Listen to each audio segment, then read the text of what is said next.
बनानी होती है तो 5 मिनट में चाय बन जाती है ना? सब्जी बनानी रहती है तो 1 घंटा लगता है सब्जी बनाने में। तो सब्जी बनाना भी एक क्रिया है, चाय बनाना भी एक क्रिया है। तो क्रिया को पहचाना और क्रिया को पहचाना तो उसमें उस क्रिया को होने में कितनी ड्यूरेशन लगती है, कितनी अवधि लगती है, वो भी पहचान में आ ही जाता है। अगर वो पहचान में नहीं आए तो क्रिया पहचान ली पूरी तरह से, ऐसा कहते हुए नहीं बनता है।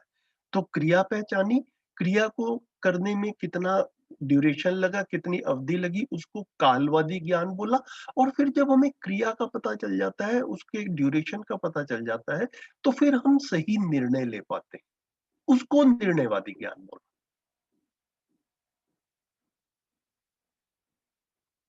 है ना? तो मतलब हम खाना खाते हैं, डाइजेस्ट होता है, तो खाना बनाना एक क्रिया है, उससे पहले खाने का उत्पादन एक क्रिया है, फिर डाइजेशन एक क्रिया है ना? इस सब को जब पहचानते हैं तो फिर हम निर्णय ठीक से ले पाते हैं।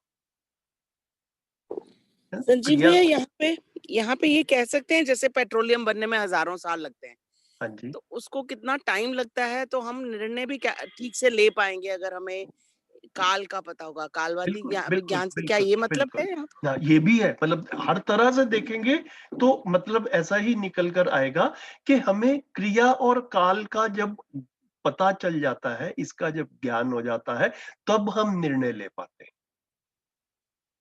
है ना? तो बिल्कुल ठीक बता रहे हैं दीदी, जैसे कि क्रूड को बनने में जितना टाइम लगा, हम उससे एक प्रोपोर्शनेटली कुछ आइडिया लगा सकते हैं कि 1 साल में कितना लगता होगा, कितना बनता होगा। अगर 1 लाख साल में इतना बना है, तो 1 साल में कितना बनता होगा। तो हम अपने जीने के मॉडल ऐसे बना पाएँ कि हाँ, हम 1 साल में उतना ही उसको यूज़ करें। तो अगेन क्रिया और काल का पता रहता है, तो हम निर्णय ले पाते हैं। ना, उसको इग्नोर करते हुए निर्णय लेते हैं तो फिर अव्यवस्था की तरफ, असंतुलन की तरफ जाते हैं। फिर प्राकृतिक इस एग्जांपल में देखो, प्राकृतिक नियम जो है वो उसकी जो है वो अवहेलना हो रही है ना, उसको हम इग्नोर कर रहे हैं। भैया जो सं आवर्तनशील है, तो कालवादी और क्रियावादी का मिला हुआ वो है ना, मतलब ये दोनों चीज उसमें आती है, आवर्तनशील। हाँ, तो आवर्तनशीलता भी एक क्रिया है दीदी। जैसे कि वाटर साइकिल है। तो वाटर साइकिल को हम जब बच्चों को भी स्कूल में पढ़ाते हैं तो समुद्र से पानी इवेपोरेट होता है, फिर वो क्लाउड्स बनते हैं, फिर वो हवा के साथ पहाड़ों की तरफ जाते हैं, फिर वहां पर बर्फ बनती है, फिर गर्मियों में वो बर्फ पिघलती है, नदियों के रूप में पानी आता है ना? ये सारा क्या हुआ? ये एक पूरी एक क्रिया हुई। इस क्रिया को होने में कितना समय लगता है? फिर हमने देखा कि भाई बारिश साल के साल 1 बार आती है, हमारे यहाँ पे 1 बार आती है, बाकी जगह पे जैसा होगा होता होगा, वो भौगोलिक परिस्थितियों के अनुसार देख सकते हैं। तो हमने क्रिया को पहचाना, है ना? आवर्तनशीलता में भी हर आवर्तन का एक ड्यूरेशन होता है ना? आवर्तनशीलता का मतलब क्या हो कि बार-बार होता है।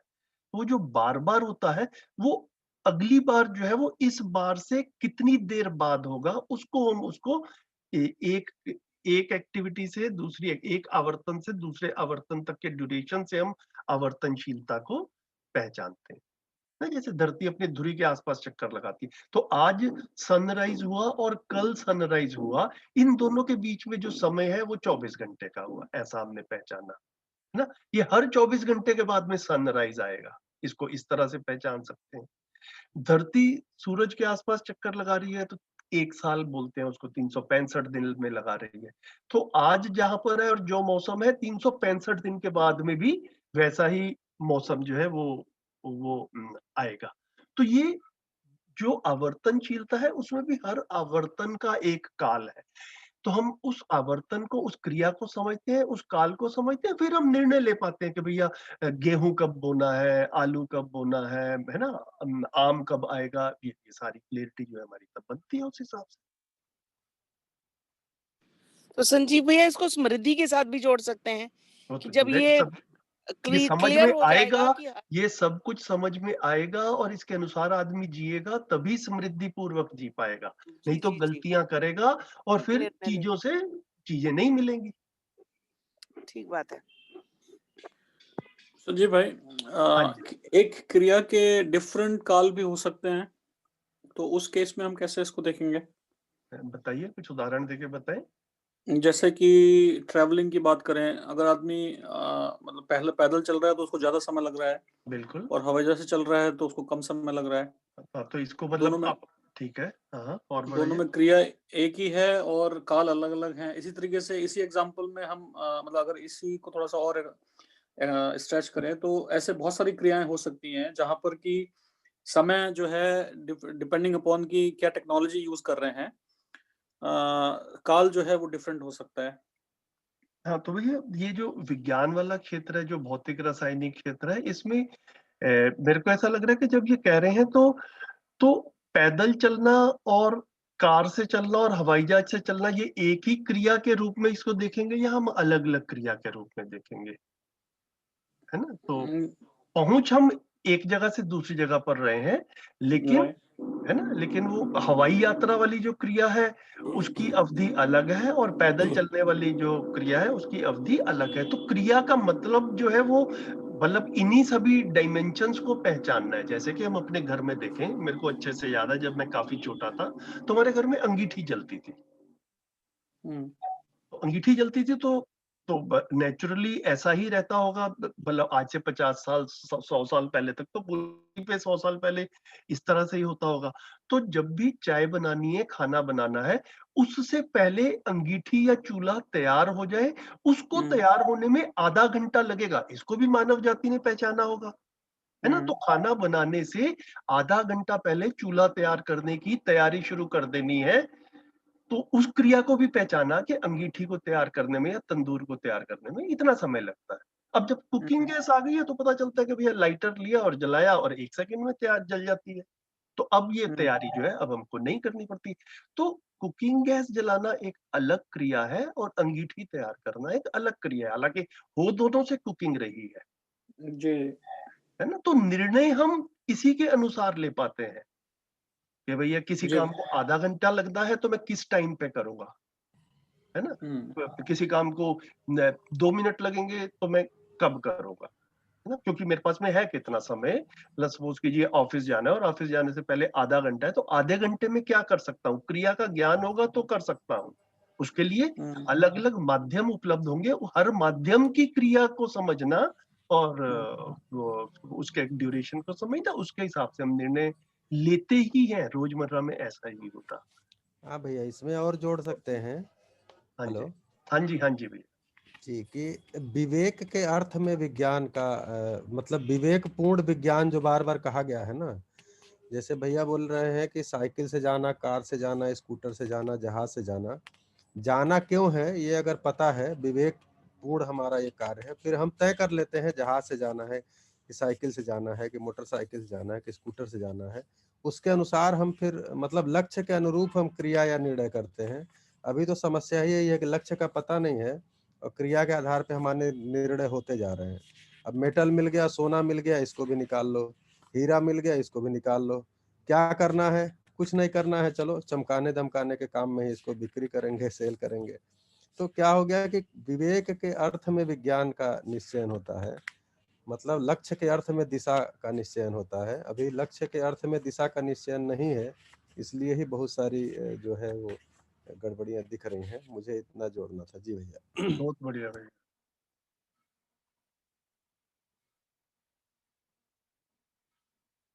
ठीक हो गया? भैया एक और चीज थी, वो विवेक में शरीर का नश्वरत। तो इसमें मतलब जो हमें प्राण भय बेसिकली होता है कि अनटाइमली डेथ को हैंडल करना एक बहुत बड़ी जो हम चीज एक्सेप्ट नहीं कर पाते हैं।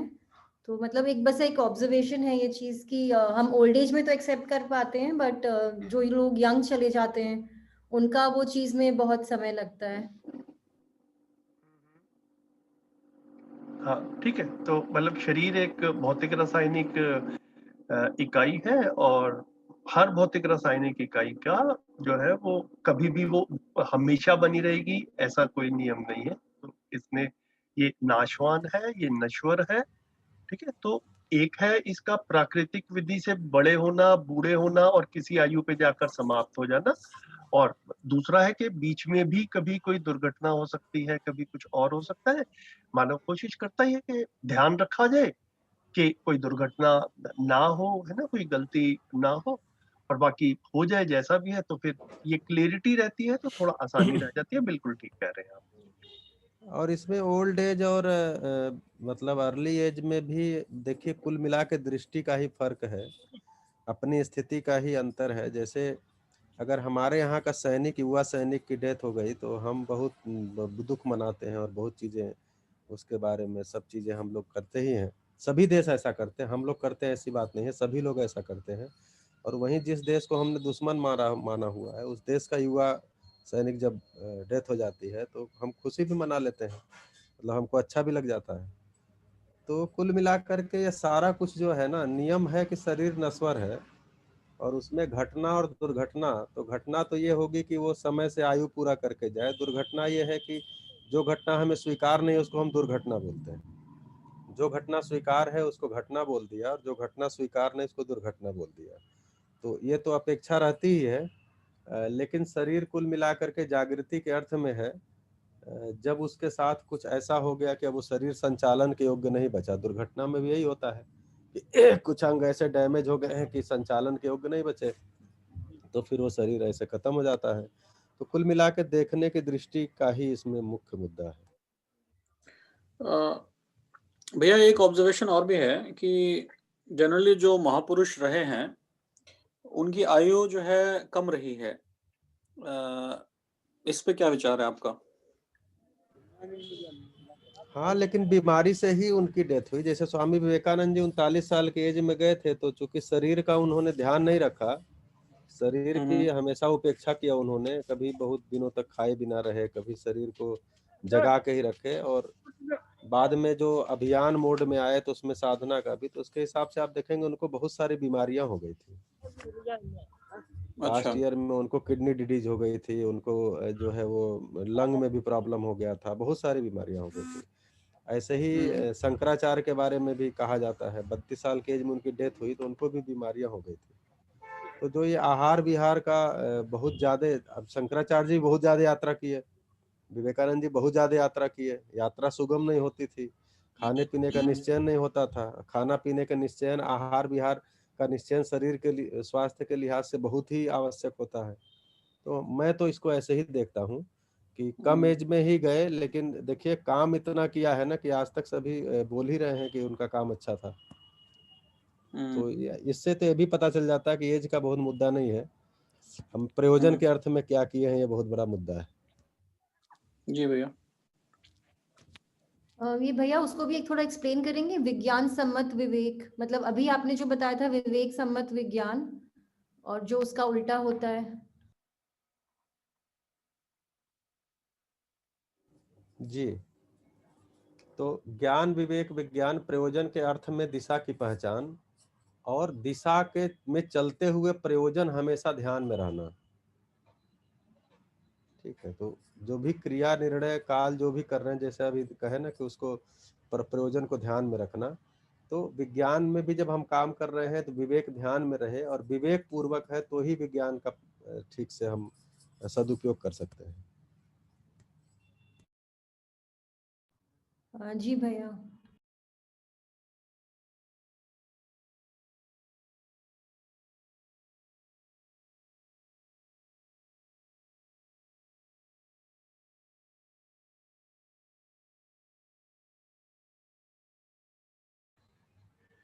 जी संजीव भैया, मेरा बोलने का कोटा लगता पूरा हो गया है, नहीं गला भारी हो रहा है नहीं, जी। ठीक है, आगे बढ़े। इसमें एक चीज मैं हाँ हाँ, बताइए। बोलना चाहूंगा। एक पीछे जब एक शिविर अटेंड किया था तो उसमें ज्ञान विवेक और विज्ञान को क्यों, क्या और कैसे क्वेश्चंस के साथ रिलेट किया था। अगर क्यों का उत्तर मिल जाए तो वो ज्ञान, और कैसे क्या है तो विवेक, और क्या कैसे करना है तो विज्ञान। तो थोड़ा सा इसमें करेक्शन है भैया, क्या को ज्ञान बोलते हैं, क्यों को विवेक बोलते हैं, और कैसे को विज्ञान बोलते हैं। ठीक है भैया, ठीक है। तो क्यों क्यों विवेक है भैया। हाँ जी जी जी, ठीक है। तो अगर क्यों का उत्तर मिल जाए तो कैसे, मतलब कैसे का उत्तर, कैसे करना है किसी काम को, और वो निर्धारित होता है क्यों करना है उस काम को। तो इसी का मतलब है जो अभी हम बोल रहे थे कि विवेक सम्मत विज्ञान। जी भैया, अब मामला यही है ना कि अभी क्यों का उत्तर नहीं मिलता है। जैसे आप पूछिए भाषा क्यों सीखते हैं, तो बोलेंगे बोलने के लिए। क्या बोलने के लिए? जो लोग भी आज बोल रहे हैं, टीवी में बैठ के बोल रहे हैं, राजनीतिक मंचों से बोल रहे हैं, सब जगहों पे बोल रहे हैं, हम आप पब्लिक ट्रांसपोर्ट पे चलते हैं उसमें बोल रहे हैं, वो सब भाषा सीखे हुए हैं, लेकिन क्या बोल रहे हैं? सिर्फ भारत की बात नहीं है भैया, अमेरिका वाले भी बोल रहे हैं और वहां भी प्रश्न उठता है कि क्या बोल रहे हैं। ठीक है, तो पूरा कुछ भी बोल रहे हैं तो भाषा क्या इसीलिए सीखा, तो प्रयोजन नहीं पता है ना। भाषा का अर्थ है जिससे सत्य भास जाए, वो भाषा है। तो ये अगर पता है कि भाषा हमको कोई सच्चाई समझने के लिए और बताने के लिए सीखना है, तो गणितात्मक भाषा हुआ चाहे बोलने का भाषा हुआ, तो एक्चुअली अभी अभी बच्चों से जब मैं बात करता हूँ तो यही कहता हूँ, टीचर्स के साथ, बच्चों के साथ, कि क्यों लगाना अगर आ जाए तो बहुत सारी समस्याओं का बच्चे क्यों पढ़ना चाहते हैं, क्यों पढ़ना है ये भी पता नहीं है। टीचर को क्यों पढ़ाना है ये भी पता नहीं है। वो बोलते हैं बच्चों के लिए हम पढ़ा रहे हैं।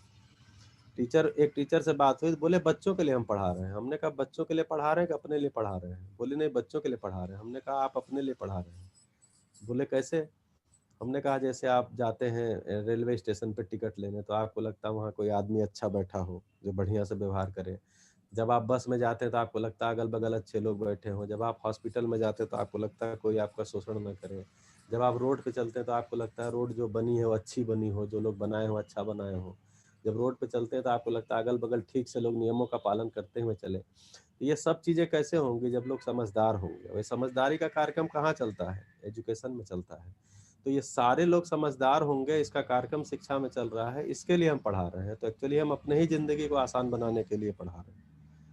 ये जब दृष्टि खुली तो टीचर बोलते हैं अच्छा हम इतना बड़ा काम कर रहे हैं। तो इसलिए प्रयोजन स्पष्ट नहीं है ना, तो फिर वो क्या और कैसे वाला ही, अभी तो क्या और कैसे में ही फंसे हुए हैं, क्यों का पता नहीं है।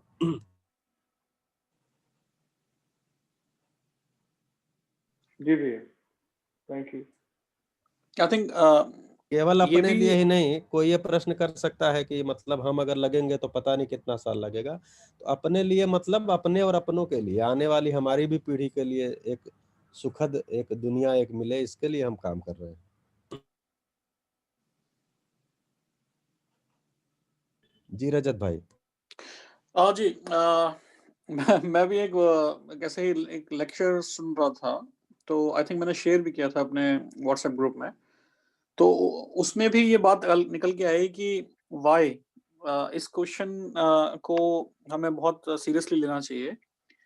और यहाँ तक कि उन्होंने ये बताया कि at least you should go 3 levels down. जो पहला व्हाई है उसको वो बहुत ही, जैसे आपने उनसे पूछा तो जो बिल्कुल जो इमीडिएट जो आंसर आएगा वो प्रोबेबली शायद सही ना हो, and then you have to dig deeper. मतलब at least you should find, like, this is just an advice कि एटलीस्ट आप तीन बार मतलब 3 लेवल नीचे जाओ आप उस वाई को ढूंढने के लिए। ऐसा स्ट्रेटजीज जो मतलब जो जो लोग हैं वो ऐसा सजेस्ट करते हैं। मैं ये कहना चाह रहा हूँ। Asking why of why. हाँ जी राहुल भाई।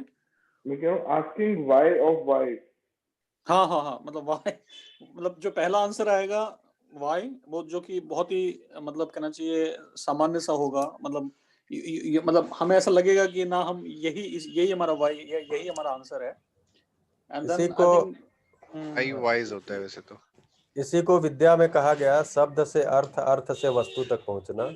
केवल जी शब्द जी कोई बोल दिया वो उत्तर नहीं होता है। अर्थ जो है उसका क्या है, यानी उपयोगिता क्या है, वो थोड़ा उत्तर होता है। असली उत्तर तो वास्तविकता होती है, रियलिटी होती है।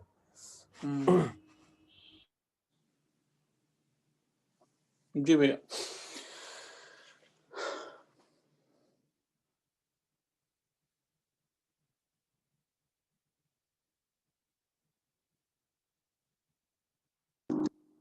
अभी आपने जैसे रजत भाई बोला कि 3 लेवल्स तक जाएं, मतलब यहाँ पर तो एक ही लेवल बता रहे हैं कि जो वाय है या जिसको हम लक्ष्य कह रहे हैं, वो जागृति या जागृति की निरंतरता, मतलब व्यवस्था बन जाए और व्यवस्था में सब लोगों के जागृत होने की व्यवस्था हो, यही लक्ष्य है।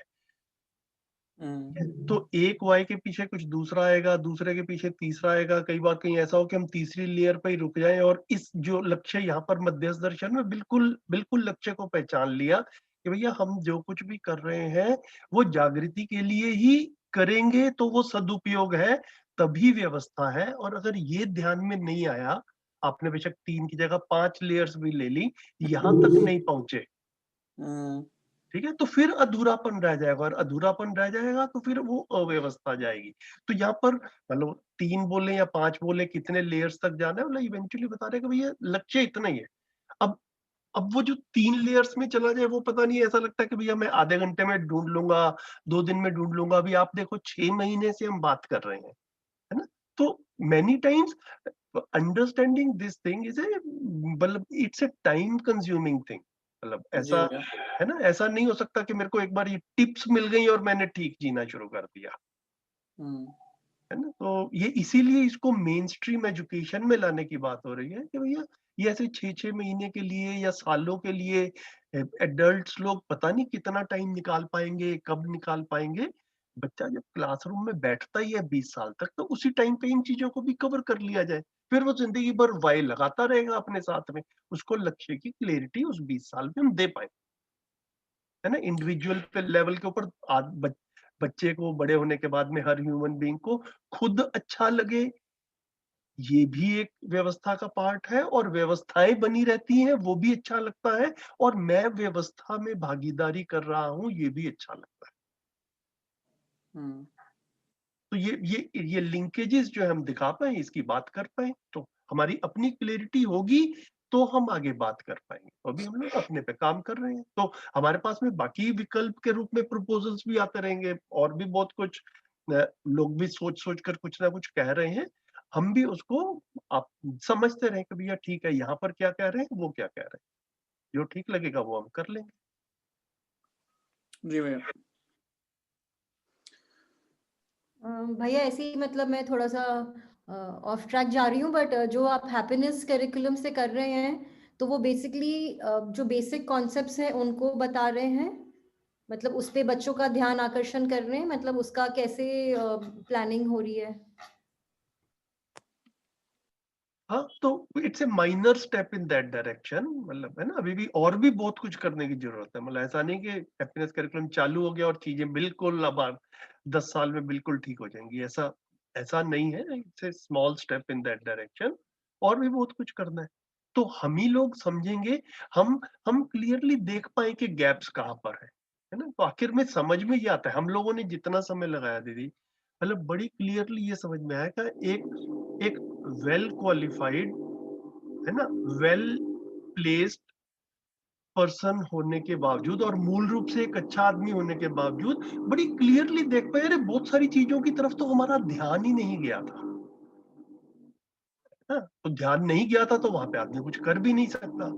तो ये पिछले 5-6 साल जो लगे, तो ध्यान गया तो एक दिन से पता चलता है भाई हाँ यही करने वाला काम है ना, इसी की जरूरत है। तो अपने में ये वाली कमी रही, इसलिए हम बहुत ठीक नहीं कर पाए, जो भी गलतियां हुई हमसे इस ज्ञान की, इस समझ की कमी के कारण हुई। बाकियों के साथ भी ऐसा ही हो रहा होगा, तो एकदम से जो भाव है वो बदलता है। इससे पहले क्या रहता था, कोई दूसरा गलती करता है तो जो यहाँ पर शिविर में नॉर्मल भाषा में आता है, मैं गलती करता हूँ तो गलती से गलती करता हूँ, दूसरा गलती करता है तो जानबूझकर गलती करता है। तो मोस्टली जिंदगी में काफी बार ऐसा भी तो अभी यहाँ पर पता चला मेरे से जो गलतियां हो रही थी वो भी मुझे समझ में नहीं आई थी। जितनी बातें जो नहीं समझ में आया वहां पर गलती हुई थी, तो दूसरा वाला मेरे से थोड़ा पीछे है, कोई बात नहीं, है ना। तो एक पूर्ण के रेफरेंस में हम आगे पीछे की भी बात कर पाते हैं, नहीं तो वो आगे पीछे भी काफी वेग सा रहता है।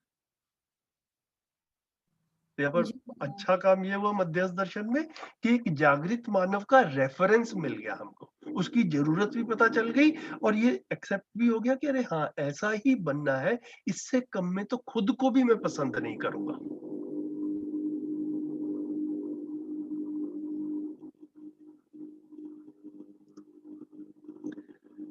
अगला पॉइंट,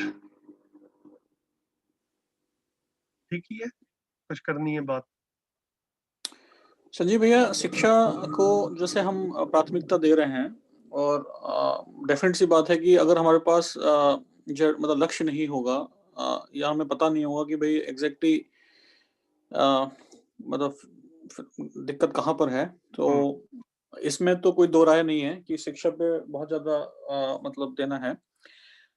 लेकिन बहुत सारी चीजें ऐसी हो रही हैं जो अनकॉन्शियसली हो रही हैं, जो हमारी वैल्यूज बन गई या जो हम समाज, जैसे कहाँ से प्रश्न उठ रहा है वो ये है कि बच्चे को हमने नैतिक शिक्षा सिखाई स्कूल में, लेकिन जैसे ही वो बाहर आ रहा है ना तो अपने घर में वो उसको इस्तेमाल होते हुए देख रहा है, ना व्यवहारिकता में देख रहा है, तो उसका जो टेस्टिंग ग्राउंड है वहां पे उसको एकदम से एक डिफरेंट ही कॉन्टेक्स्ट मिल रहा है। और ये तो है, मतलब ये मैंने अपने खुद महसूस किया जब जब मैं खुद बच्चा था या जब मैं कॉलेज से बाहर निकल के आया। कॉलेज वर्ल्ड में हम एक आइडियल वर्ल्ड में जी रहे थे, और जैसे ही हम कॉर्पोरेट वर्ल्ड में आए तो हमने ये देखा कि जो भी कुछ हमने सीखा, जो भी सिखाया गया किताबों में, उसका जस्ट उलट है। दूसरी बात, एक तो ये बात है, दूसरी बात ये है कि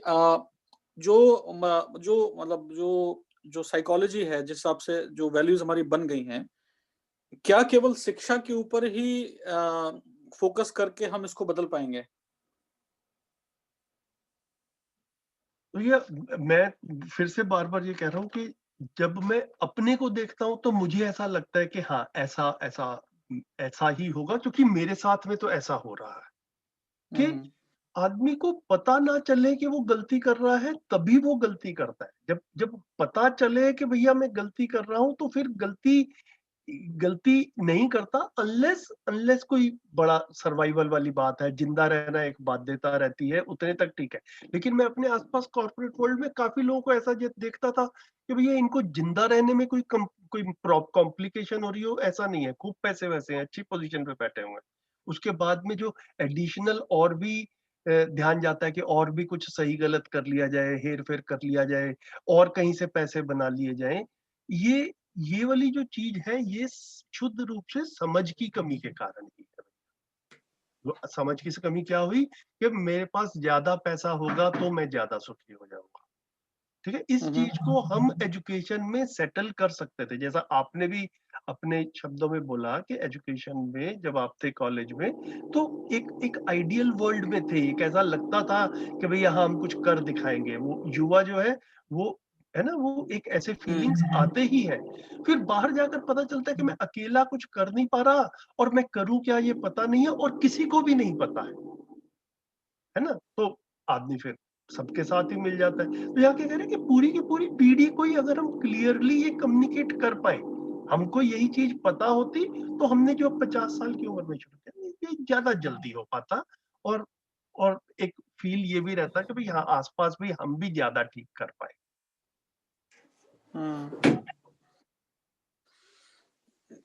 मेरा सर पॉइंट शायद ये है कि ज्ञान जो है वो कॉन्शियस लेवल पे तो हमको अवेयर करता है, बट बहुत सारी चीजें जो हैं वो अनकॉन्शियसली हम अफेक्ट हो रहे हैं उन चीजों से जिन पे हमारा कंट्रोल नहीं है। I think it's more like a tip of the iceberg.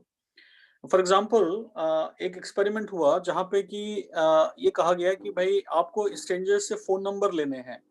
खासकर मतलब एक पुरुष को खड़ा किया गया और उसको बोला गया कि भाई आपको अननोन महिलाओं के फोन नंबर लेने हैं। तो उसने 3 जगह वो खड़ा हुआ। पहली जगह खड़ा हुआ जहाँ पे कि एक जूते की दुकान थी, दूसरी जगह खड़ा हुआ जहाँ पे किताब की दुकान थी, और तीसरी जगह खड़ा हुआ जहाँ पे एक फ्लोरिस्ट था, मतलब एक फ्लावर की दुकान थी। तो पाया ये गया कि जहाँ पे मतलब जब उसने कोशिश की फ्लोरिस्ट वाली दुकान पे, तो उसको ज्यादा ज्यादा नंबर मिले एज कम्पेयर टू जूते की दुकान पे या फिर उसको मतलब किताब की दुकान पे। तो कहने का मतलब ये हुआ कि ये मतलब it's like it was a social experiment done by some academic group.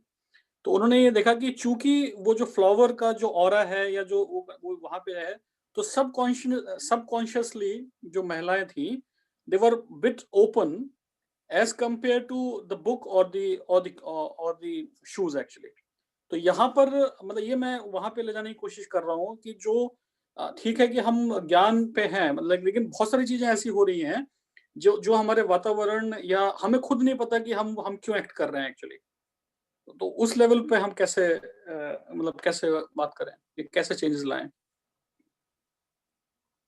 मुझे ऐसा लगता है भैया कि यहाँ पर तो जो पूरा का पूरा शिक्षा का कार्यक्रम है, उसको जो 4 शब्दों में बोला गया है, वो चेतना, विकास, मूल्य शिक्षा ही बोला गया है। तो जिस कॉन्शियसनेस की आप बात कर रहे हैं, सबकॉन्शियसली या अनकॉन्शियसली चीज़ें हो रही हैं, है ना? तो वो सबकॉन्शियसली और अनकॉन्शियसली ना हो, है ना?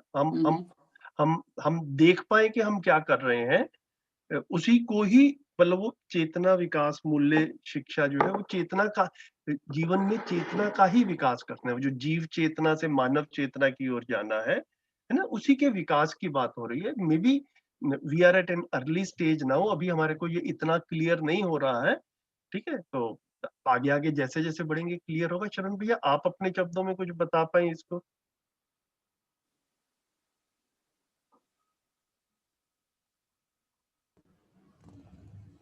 हेलो। हाँ जी। हाँ भैया, थोड़ी देर में थोड़ा सा फोन रख दिया था तो रेफरेंस सुन नहीं पाया क्या चल रहा है। कोई नहीं। मैम संजीव भैया आप बोलेंगे या मैं फिर से रखूँ छोटे शब्द? आप ही अपने शब्दों में रखें। श्रवण भैया मैं ये कहना चाह रहा था कि ज्ञान जो है अच्छी बात है, और ज्ञान I think that should be the first and foremost thing to discuss about, कि जब तक हमारे पास कंटेंट नहीं होगा तब तक हम को समझ में नहीं आएगी बातें। लेकिन मेरा पॉइंट ये है कि जो ह्यूमन बिहेवियर है वो अ, मतलब हम किस तरह से गाइड हो रहे हैं, हमारे जो एक्ट हैं वो बहुत कुछ जो वातावरण है या जो जिसको हम अनकॉन्शियस या सबकॉन्शियस बोलते हैं उससे गवर्न हो रहे हैं। तो वहां तक कैसे चेंजेस लाया जाए, इस पर क्या विचार है आपका? बिल्कुल। तो एक्चुअली ज्ञान जिसको कहा जा रहा है, तो ज्ञान है क्या? तो नियम ही ज्ञान है, न्याय ही ज्ञान है। जैसे हमको हमको जैसे पता चला कि हमें खेती का ज्ञान है, तो हमें खेती का ज्ञान है, इसका मतलब क्या है कि मैं खेती के सारे नियम को जानता हूँ। कब बीज लगाना है, कौन सा बीज लगाना है, किस मिट्टी में कौन सा बीज लगाना है, कब इसमें खाद डालना है, कब पानी देना है, कब इसकी निराई गुड़ाई करानी है। तो कुल मिला के नियम का पता है, कब इसकी कटाई का उपयुक्त समय होगा, ये सब हमको पता है, तो हम बोलते हैं हमको खेती का ज्ञान है। ठीक है। ऐसे ही हमें संबंधों का ज्ञान है अगर कह रहे हैं, तो इसका मतलब संबंध जो कुछ भी होंगे उसमें जो मूल्य है, भाव है, उनका हमको पता है और हम उसके निर्वाह और मूल्यांकन कर पाते हैं, तब हमें संबंधों का ज्ञान है, उसी को न्याय बोल रहे हैं। तो एक्चुअली जितनी भी चीजें हमारे व्यवहार में आएंगी, कार्य में आएंगी, वो सब नियम और न्याय ही है। तो नियम और न्याय के ही ज्ञान की आवश्यकता, तो नियम और न्याय के ही पहचानने, जानने, समझने की आवश्यकता है, तो ज्ञान का पार्ट है। तो जो कुछ भी मतलब मानव का व्यवहार पूरी तरह ज्ञान से ही नियंत्रित है। अभी भी जितना नियंत्रित है वो ज्ञान से ही नियंत्रित है, आगे भी जो नियंत्रित होगा ज्ञान से ही होगा, और संपूर्ण नियंत्रित जो स्वनियंत्रण होगा वो भी ज्ञान पूर्वक होगा। इसलिए करने का काम जो है वो ज्ञान के ही जगह पे है। बाकी जो सबकॉन्शियस माइंड में हम हमारे चीजें हैं, या जो हम ज्ञान का साक्षात्कार या अनुसंधान भी कर सकते हैं स्वयं में। ज्ञान के 2-3 तरीके होते हैं। या तो हम स्वयं में, जैसे आदरणीय नागराज जी ने स्वयं में ही अनुसंधान किया साधना विधि से, और उसका उन्होंने उसको वो जो भी अनुसंधान में पता चला उसके लोक व्यापीकरण के काम में लगे, और लोगों को भी कहे लगिए, आगे शिक्षा विधि में आ जाए, ऐसा उन्होंने कहा है। दूसरा तरीका है कि कोई हमको बैठा के और बातचीत से, संवाद से करे। तीसरा तरीका है कि कोई जो है वो सुनने को मिल जाए, छपी हुई सामग्री, लिखी हुई सामग्री, वीडियो, ऑडियो, जो कुछ भी है। तो ये सब तरीके हैं। तो कुल इन सब तरीकों से होना क्या है? होना तो ज्ञान ही है। ज्ञान पूर्वक ही हम व्यवस्थित होते हैं। इसीलिए मानव को ज्ञानावस्था की इकाई भी बोला गया है कि मानव जब भी व्यवस्थित होगा, संतुलित होगा, तो ज्ञान पूर्वक ही होगा। इसीलिए काम तो सारा ज्ञान के क्षेत्र में ही करना है, क्योंकि ज्ञान के क्षेत्र में काम करने के लिए शरीर एक आवश्यकता है, संबंध एक आवश्यकता है, इसलिए भौतिक सुविधाओं की भी, भौतिक पदार्थों की भी जरूरत है। उसके लिए भी हमको करना है काम, लेकिन मूल काम तो ज्ञान के अर्थ में ही करना है, ज्ञान के लिए ही करना है, चाहे स्वयं के ज्ञान के लिए, चाहे अपने आने वाली पीढ़ी या संतान के ज्ञान के लिए, बच्चों के ज्ञान के लिए। तो काम तो वही दिखता है भैया। ठीक है भैया। और जो वातावरण कह रहे हैं, वातावरण का मतलब दो ही तरह का वातावरण है, या तो प्राकृतिक वातावरण है या मानवकृत वातावरण है। तो प्राकृतिक वातावरण नियम पूर्ण है, तो उसमें नियम से हमारा सारा कुछ जो चलेगा वो सही चलेगा, और मानवकृत वातावरण न्याय से चलेगा तो सही चलेगा। और इन दोनों का भी ज्ञान की आवश्यकता है। तो वातावरण का मतलब मेरा परिवार, समाज, ये सब जो है, ये संबंध में तृप्ति होगी तो व्यवस्थित होगा, संबंध में तृप्ति नहीं है तो अव्यवस्थित होगा। संबंध में तृप्ति होने के लिए न्याय का पहचान होना, वो भी ज्ञान का ही हिस्सा है। ठीक है भैया, धन्यवाद।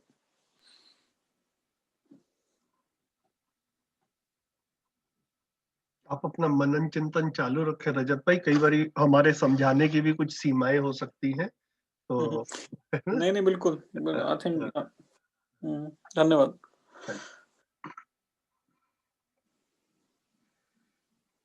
बताइए, ये अगले दोनों पॉइंट्स तो है ना, अखंड समाज का स्वरूप क्या है, व्यवहार सूत्र व्याख्या विधि से स्पष्ट होना। तो अखंड समाज के व्यवहार के में मतलब सूत्र रहेंगे, वो हम आगे देखेंगे ही। सूत्र और व्याख्या विधि से स्पष्ट होना। सार्वभौम व्यवस्था जो है वो 10 सोपानी विधि से अध्ययन होना। ये 10 सोपानी विधि का भी हमने एक चार्ट जो है 1-2 हफ्ते पहले देखा था। तो जैसे जैसे आगे बढ़ेंगे उसकी भी डिटेलिंग जितनी और जरूरत पड़ेगी उतनी कर सकते हैं। तो इसमें कुछ है तो बताएं, है ना। तो सिंपल स्टेटमेंट्स हैं। परिवार में क्या चाहिए, समाधान चाहिए और समृद्धि चाहिए। ये हम बार बार बात करते ही हैं इस चीज की तरफ। यहाँ पर ये अगेन मैं बार बार बोल रहा हूँ, अध्ययन बिंदु में लिखा है कि शिविर में इस तरफ ध्यान चला है ना। तो हमारा भी बातों में ध्यान जा ही रहा है। जैसे जैसे आगे पठन और अध्ययन करेंगे और जितनी बातें करेंगे और स्पष्टता बढ़ेगी। परिवार में क्या चाहिए, समाधान और समृद्धि चाहिए। सब परिवार के सदस्य समाधानित हो जाए और मिलजुल कर समृद्धि के भाव से जी पाए,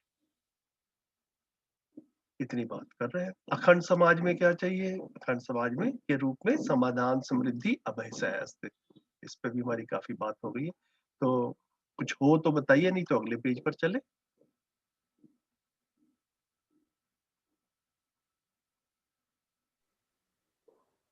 आगे चलते हैं भैया। है ना। तो ये जो अखंड समाज में क्या है, समाधान, समृद्धि, अभय से अस्तित्व, मानव जाति एक, है ना, मानव धर्म एक। ये भी बड़ी क्लियरली बोल दिया कि मानव जाति एक, मानव धर्म एक। सर्वतोमुखी समाधान, धर्म में जीने का बोध। तो सर्वतोमुखी समाधान मतलब मानव धर्म में कैसे जिया जाता है इसका बोध हो जाए, है ना, इस तरफ ध्यान चला जाए। तो जो हम वो जीवन क्रिया की बात करते हैं, तो प्रिय हित लाभ से न्याय धर्म सत्य, 4.5 से 10 क्रिया, तो धर्म को ही हम वहां पर हम व्यवस्था भी या समाधान भी बोल रहे हैं। तो वो उसी के साथ में बोध भी शब्द आता ही है, बुद्धि में बोध। बेसिकली समाधान, धर्म में जीने का बोध, यह है अखंड समाज का सूत्र है। व्यवस्था में जीने का यही सूत्र है। मानव धर्म बराबर सुख, समाधान बराबर सुख। इसी का उल्टा लिखा, समस्या बराबर दुख। इसको हम फील भी करते हैं और पहले बात भी हुई है। बताइए इसमें कुछ हो तो।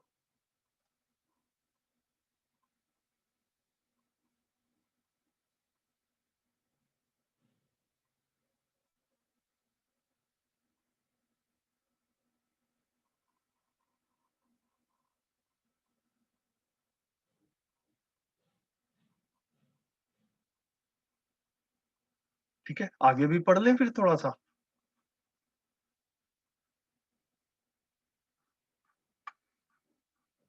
पॉइंट नंबर 22 से कौन पढ़ेंगे?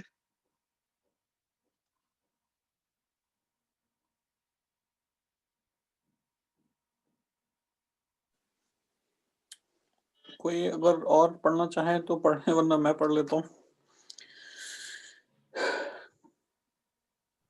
मैं पढ़ लेती हूँ, ठीक है। ठीक है जी जी, भाई, जी दीदी। 22 मानव संबंध नैसर्गिक संबंधों का बोध कराने का कार्यक्रम। प्रधानतः मानव संबंध 7, नैसर्गिक संबंध 3। मानव संबंध, पहला माता पिता पुत्र पुत्री, दूसरा भाई बहन, तीसरा गुरु शिष्य, चौथा साथी सहयोगी, पांचवा मित्र मित्र, छठा पति पत्नी, सातवां व्यवस्था संबंध। नैसर्गिक संबंध, पहला जीवावस्था के साथ, दूसरा प्राणावस्था के साथ, तीसरा पदार्थावस्था के साथ। 23 संबंधों में निहित आशय मूल्यों का निर्वाह। 7 संबंध और उनकी क्रिया। माता पिता पुत्र पुत्री में क्रिया है पोषण संरक्षण अभ्युदय उपयोगिता पूरकता। भाई बहन संबंध में क्रिया परस्पर अभ्युदय संयोग सहयोग। मित्र मित्र में परस्पर पूरक। गुरु शिष्य में प्रामाणिक जिज्ञासु। साथी सहयोगी में दायित्व कर्तव्य। पति पत्नी में यतित्व सतीत्व। व्यवस्था में भागीदारी। 24 नैसर्गिक संबंधों में नियम नियंत्रण संतुलन का बोध। 25 मानव संबंधों में नियम नियंत्रण संतुलन न्याय धर्म सत्य सहज बोध सहित। जीवन मूल्य 4, मानव मूल्य 6, स्थापित मूल्य 9, शिष्ट मूल्य 9, वस्तु उत्पादित मूल्य 2 का पूर्ण अध्ययन एवं बोध। 26 रुक जाते हैं दीदी। अब ये 26 से क्या होगा कि जितने ये मूल्य आए हैं 25 पॉइंट पे, हर एक पॉइंट में इसको इलेबोरेट किया है, तो वो फिर हम उसको बाद में देखते हैं। अभी हम बस 25 पॉइंट तक एक बार पढ़ लिए, इसकी हम बात कर लेते हैं।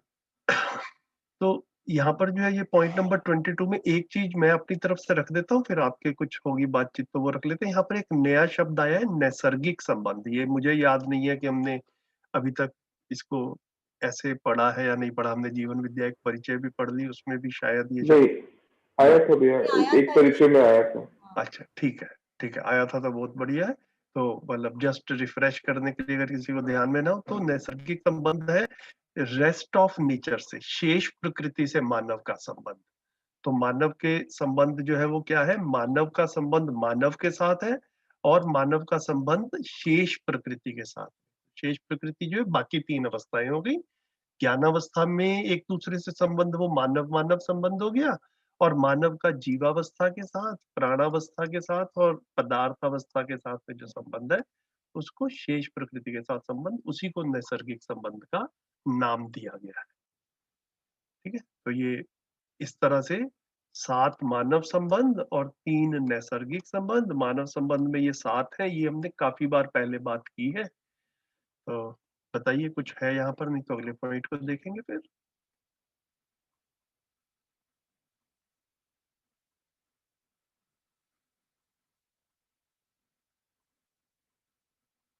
अब ये संबंधों में निहित आशय मूल्यों का निर्वाह जो है, ये मतलब जो है ये 7 संबंध में, ये जो ऊपर 7 संबंध लिखे थे, इनको बारी बारी से इस पेज पर 5 आ गए और अगले पेज पर 2 आ गए। इन्हीं के हर संबंध में आशय मूल्य, मतलब जो जितने भी मूल्य हैं उनमें से इस पर्टिकुलर संबंध में कैसे कैसे जो है वो उसका निर्वाह होगा, ऐसा उसकी तरफ इशारा कर रहे हैं। तो ये माता पिता पुत्र पुत्री जो है, इसमें पोषण संरक्षण अभ्युदय उपयोगिता पूरकता, ये भी सारी चीजें मुझे लग रहा है कि कहीं ना कहीं पर पहले हम लोगों ने डिस्कस की है। तो इसमें कोई स्पेसिफिक पॉइंट हो तो बताएं। इसमें पति पत्नी में यतित्व सतीत्व क्या था, मेरे को ध्यान नहीं आ रहा। शरण भैया आप रखेंगे? मतलब मैं भी इसके बारे में ज्यादा फेमिलियर नहीं हूँ, सिर्फ शब्द रूप में मैंने भी जो परिभाषा पढ़ी हुई है वही मेरे को याद है कि यतित्व जो है वो यत्न पूर्वक है और सतीत्व जो है वो सत्व पूर्वक है। लेकिन एग्जैक्टली उससे क्या मतलब बता रहे हैं शरण भैया, आप बताएंगे तो ठीक रहेगा।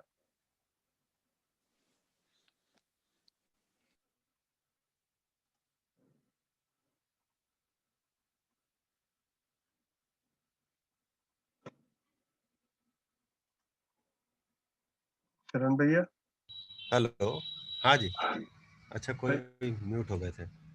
यतीत्व और सतीत्व जो जागृत होने के लिए, समझदार होने के लिए जो एक क्रिया है पति पत्नी संबंध में, कि उसमें एक जो है पति जो है वो, पति मतलब पति पत्नी संबंध एक संबंध है, उसमें एक जो है यत्न पूर्वक मतलब अपना तन मन धन लगा करके, और जहां पर भी उसके लिए ज्ञान के लिए जो कुछ भी अवसर है, जहां आना जाना है, जो वही तन मन धन जो लगना है लगा करके, और उसके लिए प्रयास करेगा। दूसरा जो है उसके साथ ही संवाद करके, अध्ययन करके, अनुकरण अनुसरण करके, उसको सत्व पूर्वक कहते हैं कि सह अस्तित्व विधि से जीते हुए वो प्रमाणित हो जाएगा। तो ये यतीत सतीत्व का एक शाब्दिक अर्थ है। इसको ही परंपरा में कुछ गलत अर्थों में चला गया। जो सतीत्व का मतलब अनुकरण अनुसरण था, तो उसको जोड़ दिया कि पति का अनुकरण अनुसरण का मतलब ये हुआ कि पति की डेथ हुई तो उनका अनुकरण अनुसरण करके पत्नी भी उनके साथ ही शरीर चला जाएगा। तो यहाँ जीवन के अर्थ में है, ज्ञान के अर्थ में है। और पति पत्नी संबंध में अभी अगर इसको हम देखते हैं तो कोई ऐसा नहीं है कि पति जो पुरुष है वही यत्न पूर्वक कर सकता है। अगर पुरुष के पास समय नहीं है और जो स्त्री है, जो पत्नी है, उनके पास समय है, तो वो यत्न पूर्वक कर सकते हैं। दूसरा अनुकरण अनुसरण पूर्वक सहअस्तित्व विधि से जीते हुए प्रमाणित हो सकता है। तो कुल मिलाकर के ये जो संबंध है, इसमें यतीत्व सतीत्व पूर्वक प्रमाणित हुआ जा सकता है। मतलब दोनों को ही उतना ही यत्न करना होगा, ऐसा नहीं है। एक कोई यत्न करे और उसके बाद दूसरा उसके अनुकरण अनुसरण पूर्वक। बोलते नहीं है कि आप अच्छा आप सुन लीजिए, समझ लीजिए, मैं आपसे बाद में बात कर लूंगी। तो बात करना यहाँ पर है, और अनुकरण अनुसरण पूर्वक समझ करके समझदार जिम्मेदार होने की बात है, अर्थात जागृत होने की बात है।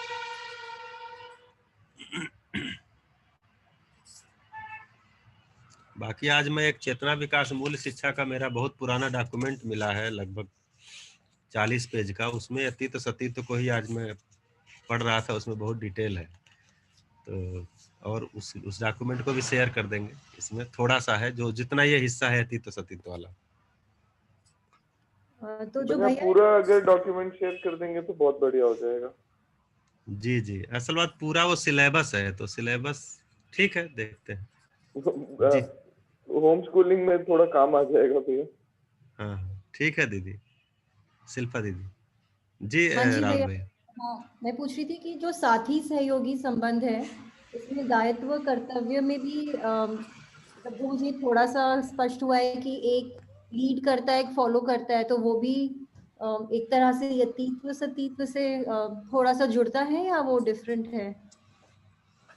हाँ यहाँ क्या है, यहाँ जो यतीत्व और सतीत्व की मतलब जो पति पत्नी संबंध है, वो एक्चुअली बिल्कुल ही निकटतम, एक्चुअली सारे ही संबंध पारदर्शिता पूर्ण है, लेकिन पति पत्नी संबंध बहुत ही निकटतम संबंध है, शरीर रूप में भी साथ रहने वाले संबंध है। तो उतना ज्यादा इंटरेक्शन उसमें नहीं है जितना इसमें है। हेलो, हाँ जी भैया जी। हाँ, साथी सहयोगी संबंध में उतना ज्यादा इंटरेक्शन नहीं है, मतलब पति पत्नी संबंध में जो इंटरेक्शन है उससे बहुत कम है। आप जैसे जैसे मैं अपने साथी सहयोगी के व्यवहार आचरण से कम प्रभावित होता हूं, लेकिन घर में जो सदस्य हैं उनके व्यवहार आचरण से ज्यादा प्रभावित होता हूं। जैसे अब परिभाषा संहिता में आप देखेंगे तो यतीत्व को लिखा हुआ है यत्न पूर्वक अध्ययन करना, भ्रम से मुक्ति पाना, सुखी होना, अभ्युदय सहज प्रमाण, यानी यत्न पूर्वक करने के लिए निर्भमता सहित किया गया प्रक्रिया एवं प्रयास। और सतीत्व को कहा गया है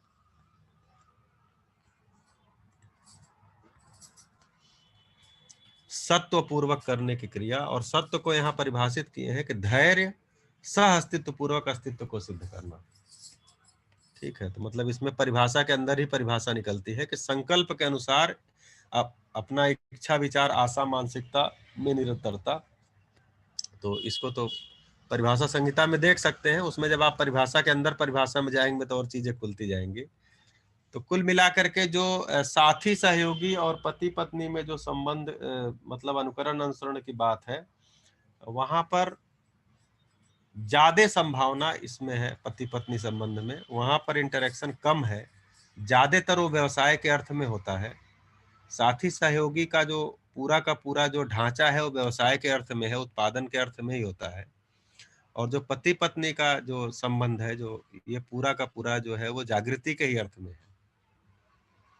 इसलिए यहाँ पर जो है पूरा यत्न और सत्व पूर्वक मतलब सत्वपूर्वक यहाँ प्रमाणित होने की संभावना है। जी भैया, धन्यवाद।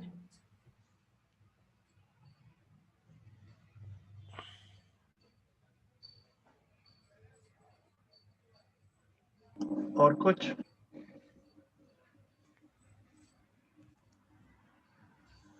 ठीक है, उसके बाद में नैसर्गिक संबंधों में मतलब शेष प्रकृति के साथ में नियम नियंत्रण संतुलन, ये भी हमने अभी 1-2 सेशंस पहले ही इसके ऊपर पूरी बात की थी, कुछ पॉइंट्स पहले भी आया इसका नियम नियंत्रण संतुलन, और उससे पहले भी काफी बार बात की है।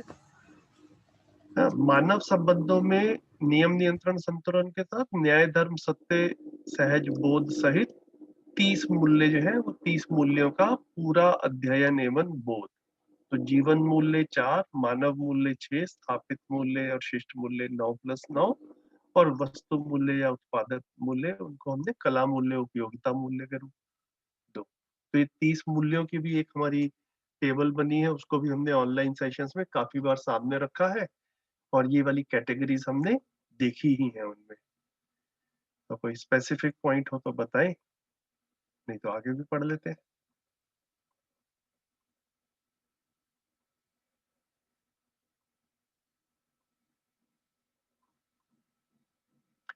ठीक है, मतलब आगे बढ़ लेते हैं। मेरे को ठीक लग रहा है कि प्रश्न नहीं आ रहे हैं, क्योंकि जो अध्ययन बिंदु का पर्पस है वो सिर्फ यही है कि इन बिंदुओं की तरफ ध्यान चला जाए, कि इन बिंदुओं के बारे में चर्चा हो, और उसके बाद में स्पष्टता भैया सबकी जो है ना अपनी अपनी में इसके ऊपर मनन चिंतन कर करके स्पष्टता बनेगी।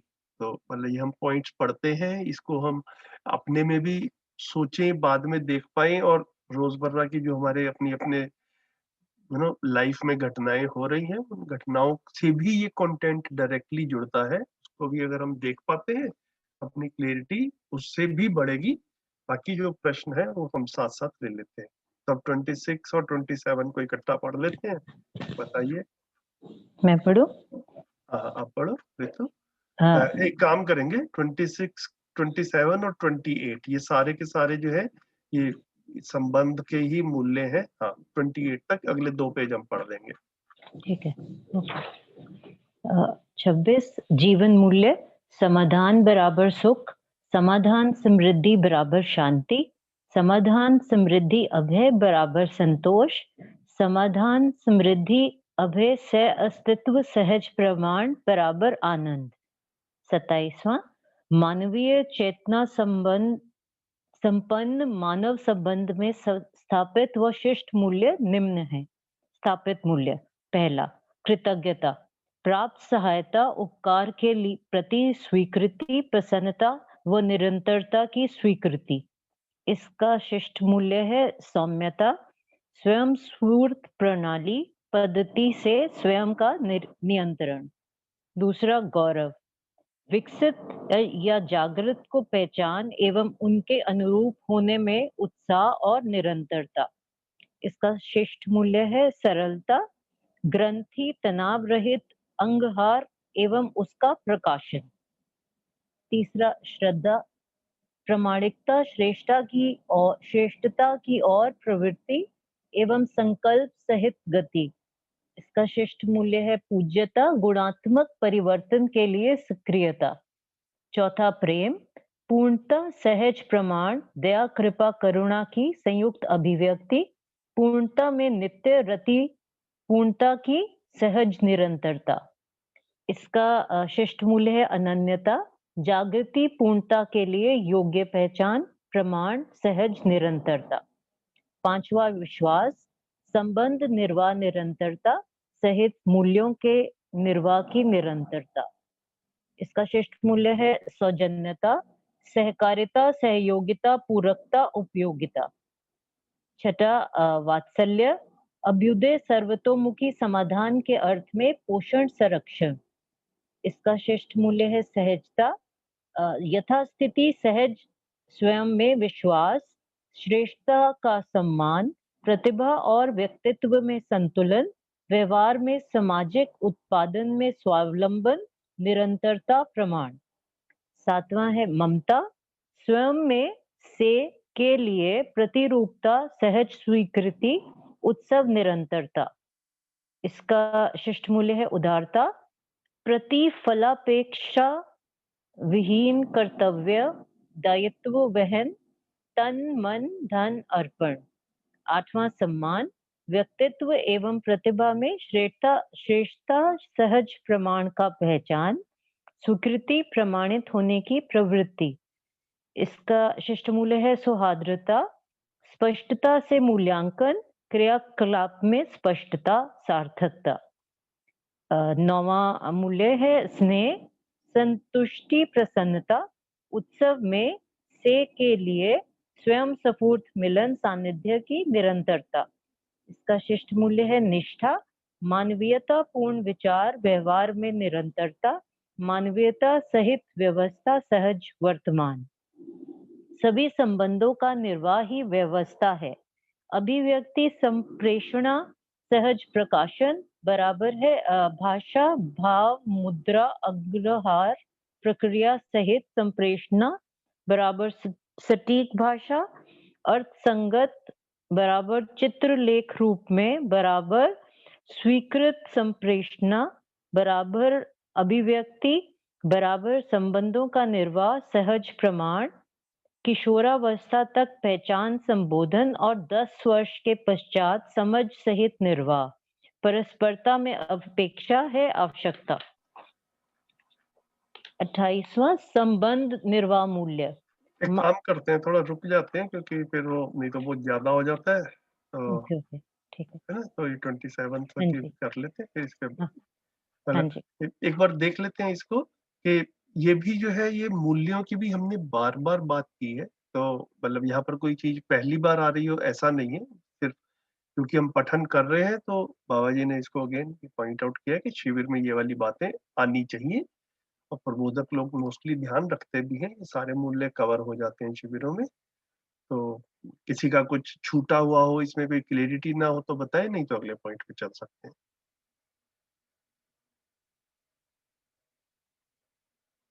इसमें हो क्या रहा है अब ये संबंधों में मूल्य जो है ये वाले इस लिस्ट में ये आए हैं स्थापित मूल्य और शिष्ट मूल्य। ये जो 30 मूल्य थे इसमें से धीरे धीरे करके ये जीवन मूल्य जो थे ये 4 ये हमने यहाँ पर कवर कर लिए।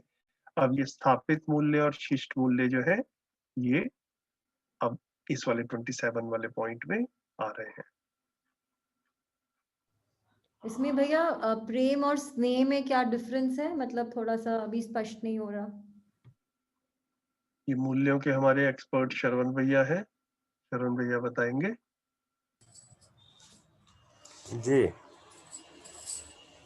स्नेह को लिखा हुआ है संतुष्टि प्रसन्नता उत्सव में से के लिए स्वयं स्फूर्त मिलन सानिध्य की निरंतरता। और प्रेम को लिखा हुआ है पूर्णता सहज प्रमाण दया कृपा करुणा की संयुक्त अभिव्यक्ति पूर्णता में नित्य रति पूर्णता की सहज निरंतरता। इसको अगर बिल्कुल ही व्यवहारिक भाषा में हम देखें तो स्नेह जो है एक एक से होता है। जैसे संजीव भैया से हमें स्नेह हो गया ठीक है भाई के रूप में बहन के रूप में माता के रूप में पिता के रूप में साथी संबंधी। स्नेह की एक परिभाषा जो है संबंध की स्वीकृति भी है। संबंध की स्वीकृति बराबर स्नेह। तो जहां हम संबंध को स्वीकारते हैं वहां हमारी निष्ठा फिर हो जाती है। निष्ठा किस चीज की होती है तो स्वधन स्वनारी स्वपुरुष दयापूर्ण कार्य व्यवहार हमारी निष्ठा के प्रति हम निष्ठान्वित हो जाते हैं। कहां पर जहां हमने संबंध को पहचाना हुआ है। जैसे और ये विश्वास सम्मान पूर्वक ही होता है मतलब विश्वास सम्मान के बगैर स्नेह होता नहीं।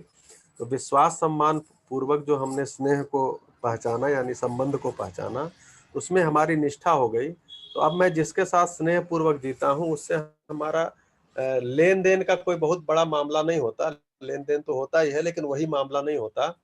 यानी अब हम स्वधन जब भी जिसके साथ भी संबंध को स्वीकारे हैं वहां पर धन पर नारी पर पीड़ा पर पुरुष पर पीड़ात्मक कार्य व्यवहार ये दृष्टि में हमारी नहीं रहता। इसके प्रति हमारे में निष्ठा बनी रहती है। तो एक एक कर हम संबंध को स्वीकारते हैं। इसको स्नेह बोला है। जब संपूर्ण मानव हमको 7 संबंध में से किसी न किसी एक संबंधी के रूप में दिखता है अर्थात मेरे में जो अखंड समाज है वो मेरी मानसिकता उस स्थिति की हो जाती है मैं उस पूर्णता को पा जाता हूँ उसको प्रेम बोला है। यानी एक एक से संबंध को स्वीकारना ये स्नेह है। अनेक से सभी धरती के 700 750 करोड़ मानव या और जो भी मानव होंगे, मैं संबंध को पहचान पाता हूँ, ये प्रेम है।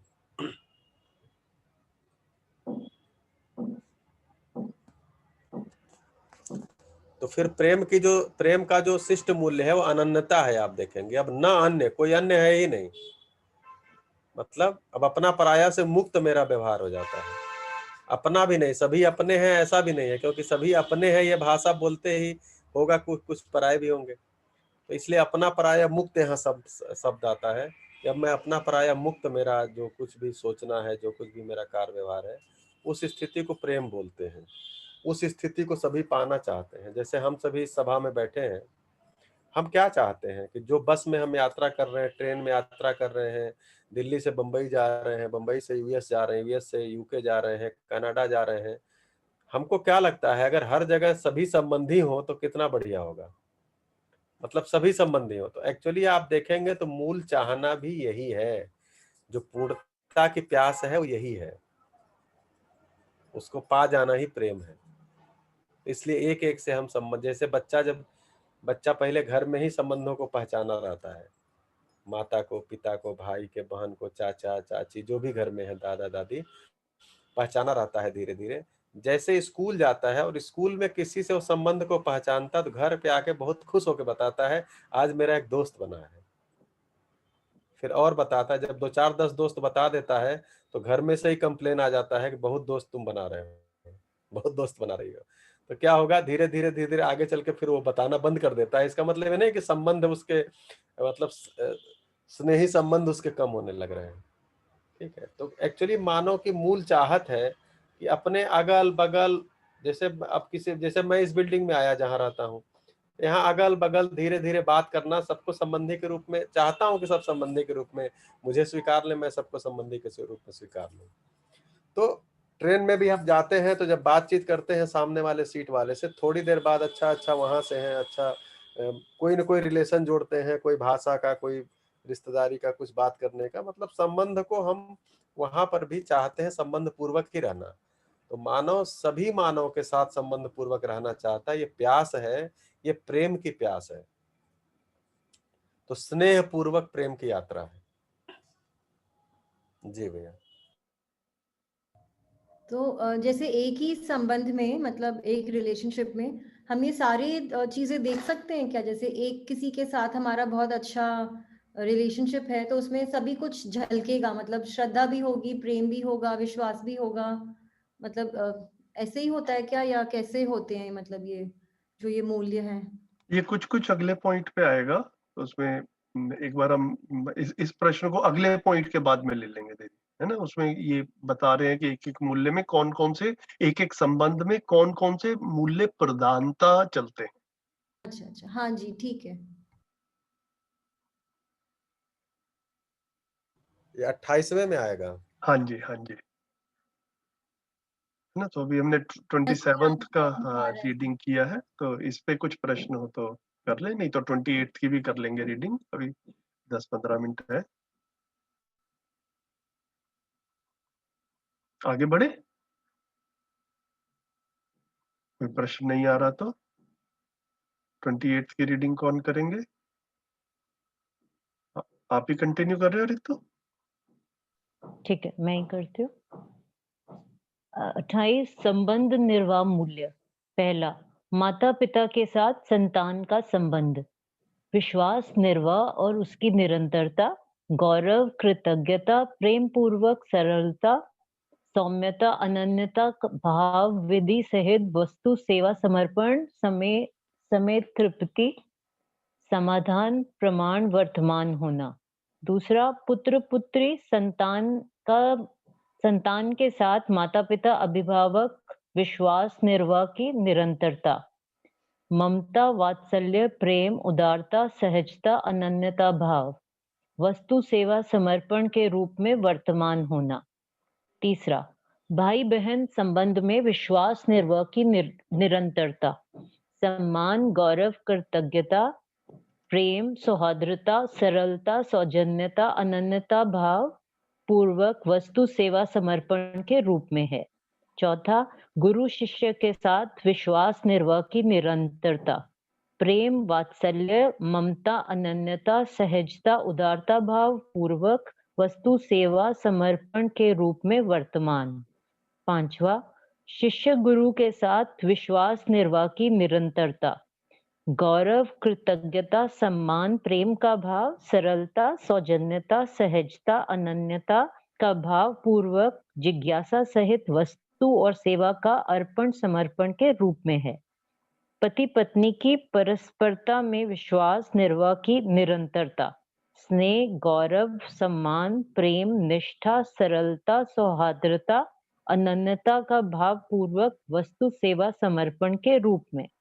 7वां, साथी सहयोगी के साथ विश्वास निर्वाह की निरंतरता, स्नेह, ममता, दया, सहज निष्ठा, उदारता, दायित्व का कर्तव्य सहित वस्तु व सेवा प्रदान करने के रूप में है। 8वां, सहयोगी साथी के साथ विश्वास निर्वाह की निरंतरता, गौरव, सम्मान, कृतज्ञता, सहजता, सरलता, सौहार्द्रता, सौजन्यता भाव सहित सेवा समर्पण के रूप में है। 9वां, मित्र के साथ विश्वास निर्वाह की निरंतरता, स्नेह, सम्मान, प्रेम पूर्वक निष्ठा, सौहार्द्रता, अनन्यता का भाव सहित वस्तु व सेवा समर्पण अर्पण के रूप में। 10वां, परिवार व्यवस्था में विश्वास निर्वाह की निरंतरता, मानवीयता पूर्ण आचरण सहित संबंधों का निर्वाह समेत किया गया कार्य व्यवहार, परिवार में से के लिए पोषण, संरक्षण, समाज गति के लिए आवश्यकता से अधिक उत्पादन, संपन्नता, उपयोग, सदुपयोग, प्रयोजन पूर्वक व्यवस्था प्रमाण वर्तमान वैभव है। 29th भी नहीं, वो फिर अलग से डिस्कशन हो जाएगा, उसको बाद में ले लेंगे। Thank you. हाँ जी, तो बढ़िया, ठीक है। तो जैसे शिल्पा दीदी आप कह रहे थे कि एक संबंध में है ना कि कौन कौन से मूल्य मतलब मेनली दिखते हैं, तो इस तरह से डिस्ट्रीब्यूशन इसमें किया है। इसको हम एग्जामिन कर सकते हैं, अपने में देख सकते हैं, अपने आसपास देख सकते हैं। तो इनमें जैसे कॉम्बिनेशन है स्थापित और शिष्ट मूल्यों का, तो वो मतलब स्थापित होगा तो वो शिष्ट में भी आ जाएगा ना। एग्जैक्टली डिस्ट्रीब्यूशन है, मतलब अभी मैंने बिल्कुल डिटेल नहीं देखा, नहीं, बट बिल्कुल ऐसा ही है। जैसे कि ये इसमें ममता दिख रहा है, तो ये टोटल इसमें 6 मूल्य लिखे गए। पहले वाले 3 जो हैं वो स्थापित मूल्य हैं, फिर उसी सीक्वेंस में तीनों जो है वो शिष्ट मूल्य हैं। जैसे ममता का जो है शिष्ट मूल्य उदारता है ना। प्रेम का शिष्ट मूल्य अनन्यता है, ये हमने देखा ही है। तो इस तरह से तीनों उसी बाकी सब में भी देखेंगे ऐसा ही पाएंगे।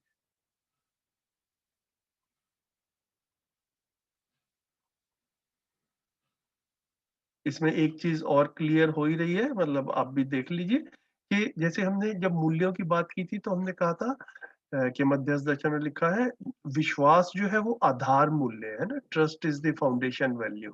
तो ये जितने भी संबंध दिखाए जा रहे हैं इन सब में विश्वास विश्वास इसको जो है वो मेन लाइन में ही लिख दिया, उसके डिस्क्रिप्शन में नहीं लिखा है, मतलब है ना हर एक लाइन के उसमें विश्वास निर्वाह। तो विश्वास जो है वो हर संबंध में जो है वो है फाउंडेशन वैल्यू के रूप में।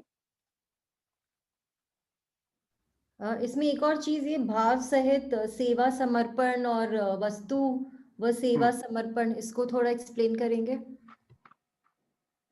आवश्यकता अनुसार जो है, मतलब भाव तो संबंधों में रहता ही है, है ना, ये भाव ही मूल्य है। तो भाव तो है ही, और आवश्यकता अनुसार जो है वस्तु और सेवा जो है वो भी, मतलब किसी को जैसे हम ममता में देखते हैं या माता पिता के साथ संतान का संबंध है, तो जहां जहां पर सेवा की जरूरत पड़ती है, कोई अपने किसी भी तरह से शरीर को नहीं संभाल पा रहा है, तो वो वाला सेवा वाला पार्ट रहा।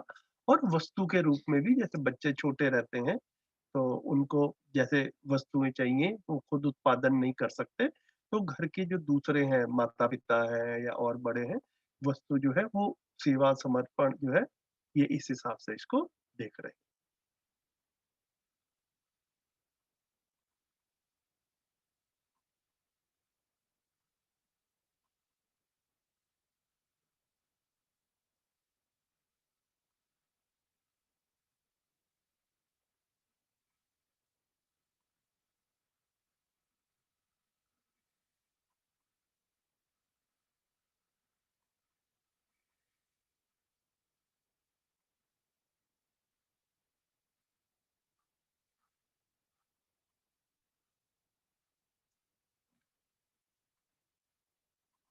जस्ट मतलब एक बार देखो, मानव व्यवहार दर्शन में काफी जो है ना इसके ऊपर जब हम पढ़ेंगे तो अभी जो आपके प्रश्न चल रहे होंगे वो मतलब काफी डिटेलिंग में जो है ना वो इसमें आते भी है। मैं देखता हूँ अगर मैं आपको थोड़ा सा दिखा पाऊँ, थोड़ा उसमें जो है ना एक और विश्वास बनता है कि हाँ ठीक है, ये चीजें हम आगे से और क्लियरली देख पाएंगे। पेज 122 पे जो है ना ये मेरे को भी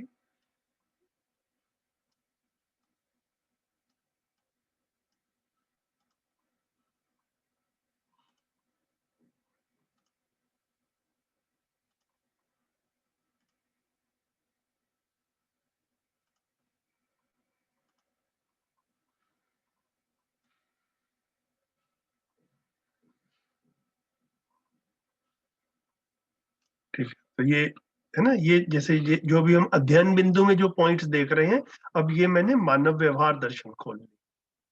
तो ये मानव व्यवहार दर्शन के हम पेज 122 के आसपास है। 121 से शुरू हो गया, जैसे पिता माता एवं पुत्र पुत्री संबंध। अब इसके ऊपर पूरे डिटेल में जो है ना एक पेज का डिस्क्रिप्शन जो है, अपना व्याख्या जो है वो आदरणीय नागराज जी ने किया। फिर पति पत्नी संबंध में भी ऐसा पूरा एक पेज की व्याख्या जो इस पे आ रही है। गुरु शिष्य संबंध, है ना, भाई बहन संबंध।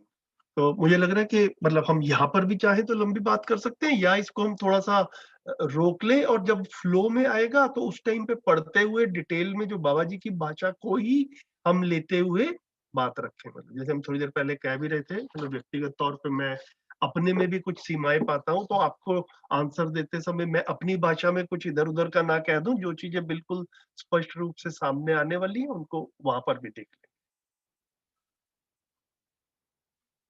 ठीक है ना दीदी? जी, इसमें बस एक चीज इंटरेस्टिंग जो लग रही है कि पहले संबंध में माता पिता में के साथ संतान का संबंध, फिर बाकी सब में है मतलब इसकी निरंतरता, बट पहले में उन्होंने नहीं बोला, तो आई गेस वो सबसे बेसिक संबंध होगा मतलब। नहीं, पहले में भी बोला गया है माता पिता के साथ संतान का संबंध, विश्वास निर्वाह और उसकी निरंतरता। ये वो नीचे आ टाइपिंग में, गए। हाँ टाइपिंग हाँ। में आगे आ गया अच्छा थोड़ा। ठीक है, हाँ हेडिंग में नहीं है, ठीक है। क्योंकि विश्वास से कम में तो कोई यात्रा है नहीं। विश्वास सम्मान, इसीलिए बोला कि विश्वास से प्रेम तक की यात्रा है। उसमें विश्वास आधार मूल्य है और प्रेम पूर्ण मूल्य है। बाकी बीच में सारा अभ्यास है, सम्मान और स्नेह सभी के प्रति अभ्यास है। फिर जो ममता और वात्सल्य है वो नेष्ठ के प्रति होता है, और बाकी जो कृतज्ञता गौरव और ये है श्रद्धा है, ये श्रेष्ठ के प्रति होता है। ये सब करते हुए, अभ्यास करते हुए प्रेम मूल्य को पाना है, पूर्ण मूल्य को प्राप्त करना है, पूर्ण मूल्य का एक तरह से अनुभव होना है। तो इस क्रम में ही सारे अभ्यास है, सारे संबंध में मूल्यों के अभ्यास के लिए ही है। ये पता चल जाए, क्योंकि हमें प्रेम मूल्य पूर्वक ही जीना है, पूर्ण मूल्य पूर्वक ही जीना है। पूर्णता में गर्भित होने के कारण, पूर्णता में डूबे भीगे घिरे होने के कारण मेरी पूर्णता की ही प्यास है, और पूर्णता वो प्रेम ही है। जी।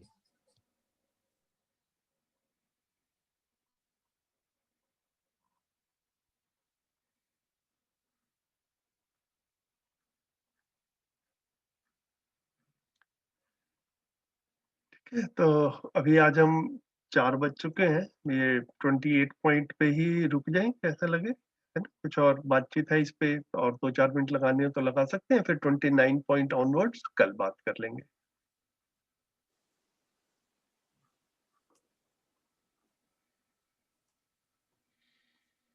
जी भैया।